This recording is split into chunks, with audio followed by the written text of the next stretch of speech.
Hello बच्चों, कैसे हो आप? आई होप सभी अच्छे होंगे। चलिए आज से हम स्टार्ट कर रहे हैं अपनी यूनिट नंबर फर्स्ट, इलेक्ट्रोस्टैटिक्स। ठीक है। तो ये जो इलेक्ट्रोस्टैटिक वर्ड है, ये दो वर्ड से मिल करके बना है। तो जो इलेक्ट्रोस्टैटिक्स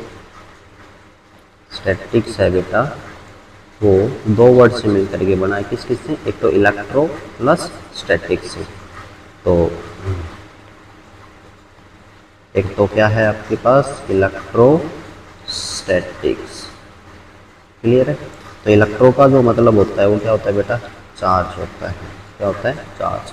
और स्टैटिक्स का मतलब क्या होता है? स्टैटिक्स का मतलब होता है एट रेस्ट। चार्ज किस में हो? रेस्ट में हो, उसको क्या बोला जाता है? इलेक्ट्रोस्टैटिक्स। ठीक है। तो ये क्या है? एक ब्रांच है किसकी? फिजिक्स की। तो हम क्या लिख देंगे? It is the branch of physics which deals with the study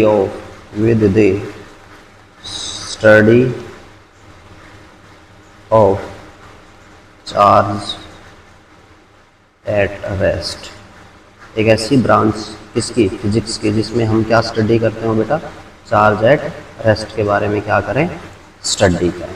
clear है कि नहीं?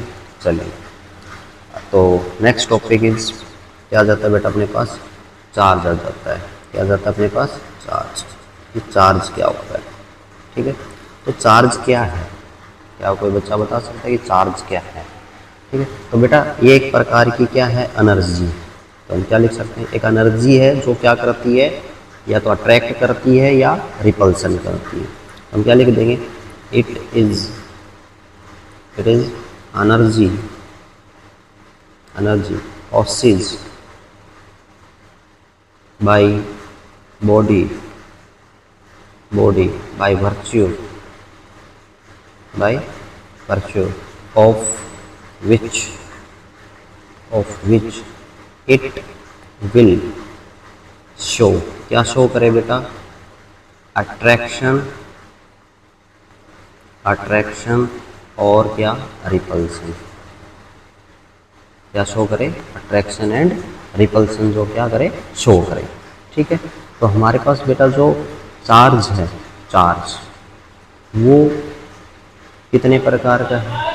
चार्ज है हमारे पास दो प्रकार। तो चार्ज आर टू टाइप्स। दो प्रकार का क्या है हमारे पास? चार्ज है। ठीक है। First is positive charge. तो लिख देते हैं, फर्स्ट इज पॉजिटिव चार्ज और सेकंड इज नेगेटिव चार्ज। दो प्रकार के हमारे पास क्या होते हैं बेटा? चार्जेस होते हैं। क्लियर है? ओके। यदि हम आपसे पूछूं कि यदि पॉजिटिव चार्ज हुआ या फिर नेगेटिव चार्ज हुआ, तो ये क्या करते हैं बेटा? ये करते हैं बेटा रिपल्सन। क्या करते हैं? रिपल्सन। या फिर इनको बोला जाता है क्या? रिपल्सन।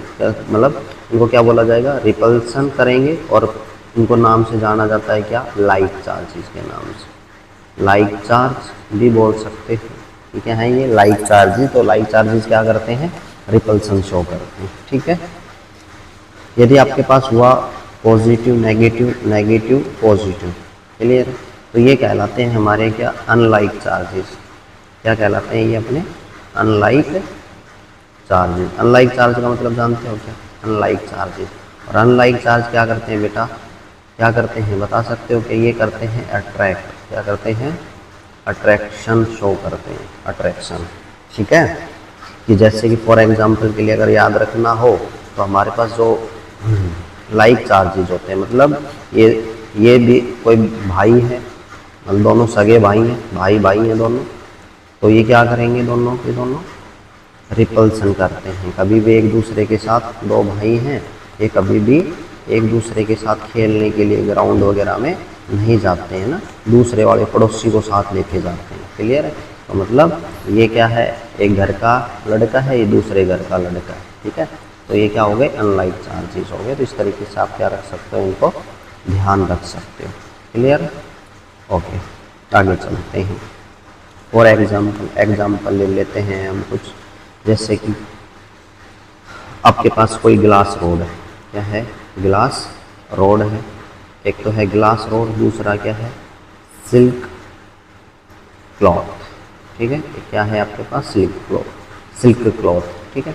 तो ग्लास रोड पे जो चार्ज होता है वो क्या होता है बेटा, अपने पास पॉजिटिव होता है, और इसके ऊपर कैसा होता है, नेगेटिव। ये एक्सपेरिमेंटल डाटा है, ठीक है। तो चार्ज क्या हो जाता है, ट्रांसफर होता है ग्लास रोड से कहाँ, सिल्क क्लॉथ के ऊपर, ठीक है। दूसरा एग्जाम्पल लेते हैं, जैसे कि आपने जाना होगा इम्बोनिक रोड, ठीक है ना, इम्बोनिक रोड, और एक होते हैं फर, बाल, ठीक है। तो इम्बोनिक जो रोड होती है, इस पे चार्ज कैसा होता है, नेगेटिव, और फर पे, बालों पे कैसा होता है, पॉजिटिव, ठीक है। तो फर से कहाँ इलेक्ट्रॉन ट्रांसफर होते हैं, इम्बोनिक रोड के ऊपर। क्लियर है कि नहीं है, ओके। तो ये था हमारे चार्ज को लेकर के बातें। नेक्स्ट इज कि सर इसकी यूनिट क्या होती है, unit of charge, unit of charge, charge की यूनिट क्या होती है। यदि बात कर लें इसकी यूनिट ऑफ चार्ज की, तो जो एसआई यूनिट होती है इसकी, क्या एसआई यूनिट, वो होती है बेटा कूलम, ठीक है। क्या होती है, कूलम, जिसको डिनोट किया जाता है किससे से, सी से। और पूछ ली जाए कि सर सीजीएस यूनिट क्या होती है, तो सीजीएस यूनिट होती है बेटा इसकी क्या, स्टेट कूलम होती है, ठीक है, ठीक है, स्टेट कूलम होती है। क्लियर। तो कई बार हम न्यूमेरिकल्स में यूज कर लेते हैं कि एक कूलम के अंदर कितने स्टेट कूलम होते हैं, तो होते हैं 3 × 10⁹ स्टेट कूलम होती है। क्लियर। तो ये डाटा आप क्या रखें, याद रखें बहुत अच्छे तरीके से। क्लियर है कि नहीं, चलो आगे चलते हैं। अब ये जो आपके पास चार्ज है, ये एक वेक्टर क्वांटिटी है या स्केलर क्वांटिटी है, तो बेटा ये है एक स्केलर क्वांटिटी। तो क्या लिख सकते हैं, it is a scalar quantity. क्या है, ये एक स्केलर क्वांटिटी है। क्लियर है कि नहीं, इतनी सी बात। क्यों, क्योंकि ये वेक्टर लॉ ऑफ एडिशंस को क्या नहीं करती है, ओबे नहीं करती है, इसलिए क्या है ये स्केलर क्वांटिटी। ओके। तो नेक्स्ट क्वेश्चन जो आपको दिखाई देगा आपके क्वेश्चंस में, जो भी आपने बुक प्रेफर कर रहे हो वहाँ दिखाई देगा। एमसीक्यू में कई बार पूछा गया क्वेश्चन है कि आप क्या बताइएगा, इसके डायमेंशंस बताइएगा, चार्ज के क्या बताइएगा, डायमेंशंस। तो इसके क्या जानते हैं, अब हम डायमेंशंस के बारे में बात करते हैं। तो चार्ज का डायमेंशंस निकालने के लिए आप यूज करेंगे किसका, करंट के फॉर्मूला का। तो करंट क्या होता है, आई इक्वल टू क्या होता है बेटा, Q/T। तो यहाँ से क्या निकाल लो, चार्ज निकाल लो। तो Q इक्वल टू क्या आ गया, I × T। आई का फॉर्मूला क्या होता है, A एम्पियर में, इंटू टी का क्या होता है, डायमेंशनल फॉर्मूला, ठीक है। तो चार्ज का क्या आ गया बेटा आपके पास, AT। ये क्या आ गया, डायमेंशनल फॉर्मूला आ गया, ठीक है। अब कई बार चार्ज की एप्लीकेशंस की बात कर लेते हैं कि इसकी एप्लीकेशंस क्या क्या क्या होती हैं। एप्लीकेशन में क्या क्या हो जाएगा, एप्लीकेशन में जैसे कि हमारे पास हम जीरोक्स वगैरह निकलवाते हैं, ठीक है ना, जीरोक्स निकलवा के लेके आते हो ना, तो वहाँ पे भी क्या होता है, चार्जेस की वजह से ही वहाँ पे प्रिंट वगैरह होके निकल के आता है, ठीक है। बुक वगैरह के ऊपर तो क्या लिख सकते हो, जैसे बुक वगैरह पे आप लिखते हो, है ना, राइट द ब्लैक बोर्ड या नोटबुक, कुछ भी लिख सकते हो, ब्लैक बोर्ड पे हम लिख पाते हैं, तो भी किसकी वजह से, चार्जेस की वजह से। क्लियर है कि नहीं है, ओके। कोई दिक्कत यहाँ तक, ओके। चलो आज के लिए हम एक लास्ट टॉपिक और डिस्कस कर लेते हैं यहाँ से कि चार्ज में चार्ज एंड मास रिलेशन के बारे में, ठीक है। कई बार ये क्वेश्चन आपको देखने को मिलेगा प्रीवियस ईयर क्वेश्चंस में, तो इस टाइप का। तो देखें, ध्यान से सुने कि हमारे पास यदि कोई पॉजिटिव चार्ज बॉडी है, ठीक है। ये मान लो कि हमारे पास क्या है, पॉजिटिव चार्ज बॉडी, ये कैसी है, नेगेटिव। तो यहाँ से इलेक्ट्रॉन क्या हुआ है, मान लो ट्रांसफ़र हुआ, इस बॉडी से क्या हुआ है, इलेक्ट्रॉन ट्रांसफ़र हुआ है। इलेक्ट्रॉन यदि ट्रांसफ़र हुआ है तो ये कैसी बॉडी हो जाएगी, लाइटर बॉडी। और ये कैसी हो जाएगी बेटा, जिसने इलेक्ट्रॉन क्या किए हैं, अब्जॉर्ब किए हैं। मतलब जो इलेक्ट्रॉन लेगी वो नेगेटिवली चार्ज कहलाएगी, जो नेगेटिव चार्ज जहाँ से निकलेगा वो क्या कहलाएगी, पॉजिटिव चार्ज।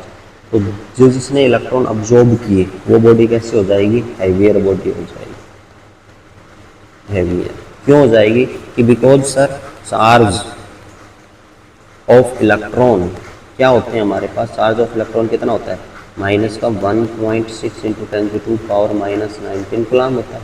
अगर बात कर लें चार्ज ऑफ प्रोटॉन की तो वो भी क्या होता है, सेम ही होता है, प्लस 1.6 इंटू 10⁻²। चार्ज तो क्या होता है दोनों के पास सेम ही होता है, लेकिन मास क्या होता है इनका, डिफरेंट होता है। Mass of proton, mass of proton, mass of proton कितना होता है बेटा आपके पास, 1.67 इंटू 10⁻⁻27 kg।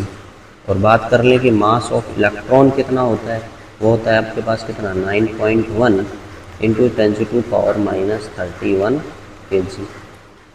क्लियर है कि नहीं, ओके।